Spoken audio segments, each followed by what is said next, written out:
Bon ouais, ça faisait longtemps que j'avais pas fait de vidéo, bon il était temps que je m'y remette là, mais tu sais avec la sortie de mon album qui est toujours dispo d'ailleurs, et le fait que je compose énormément en ce moment, j'ai des sons qui sortent avec Chill Hop Records, etc. Donc ça c'est très lourd d'ailleurs. J'avais moins de temps pour les vidéos, mais là il y a l'album de Damso qui est sorti, Lithopédion, comme beaucoup de gens, comme beaucoup d'entre vous, j'avais beaucoup écouté Batterie Faible et Ipséité, mais je dis bon allez, je vais écouter celui-là, puis on essaie de battre le fer tant qu'il est chaud, l'album vient de sortir, si je sors une vidéo le jour même, il y a moyen de taper les vues. Donc effectivement, l'album de Damso est très éclectique, il y a beaucoup de sons différents, beaucoup de types de prods différents, donc c'est difficile de faire une prod qui reflète le tout, mais moi je me suis surtout inspiré de un ou deux sons dans l'album. Je te laisse me dire dans les commentaires si t'as reconnu de quel son je me suis inspiré. Bref, on perd pas de temps, on attaque direct avec un synthé qui va faire le lead, donc ça serait une petite mélodie, un peu détunée, puis on la double à l'octave inférieure pour lui donner un peu plus de coffre.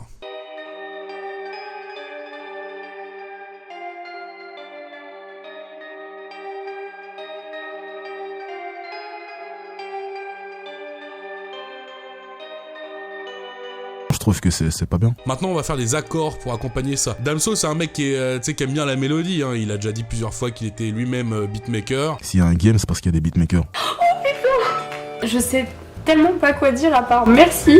Il aime bien prendre des prods assez mélodieuses sur lesquelles il peut s'amuser avec sa voix. Là on fait 4 accords sur une dominante mineure, donc pour quelque chose d'un peu plus sombre.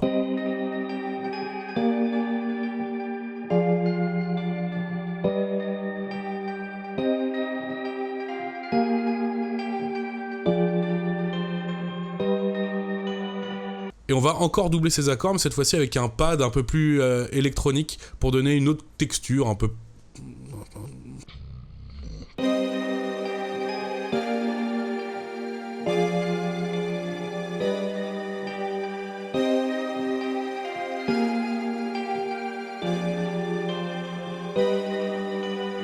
On va vouloir que ça groove un peu, donc pour ça il va falloir des perks, des percussions. Je crois qu'en tout j'ai mis 11 pistes différentes rien que pour les percussions, mais c'est pour ajouter un peu de texture.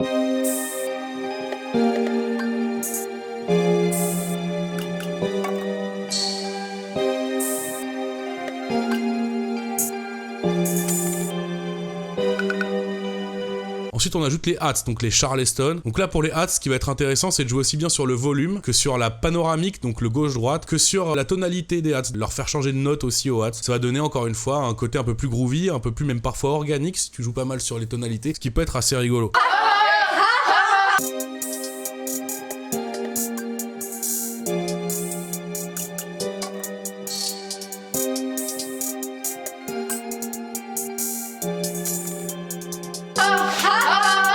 Là on part sur des kicks et des snares assez simples tous les deux, hein. Là beaucoup plus simple que ce que je t'ai fait pour Scarlord par exemple. Un kick très sec mais avec pas mal de graves dedans. Et une snare, je crois que j'ai mis 2 snares différentes que j'ai doublées, 2 claps je crois.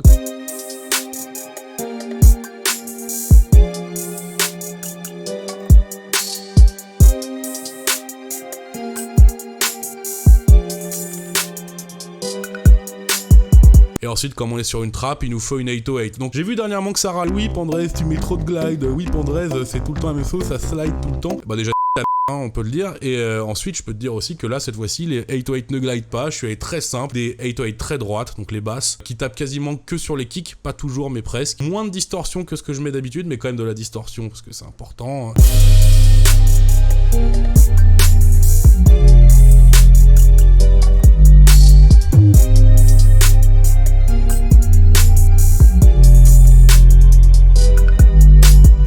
T'as plus ou moins la boucle au complet. Évidemment après il faut la structurer, etc.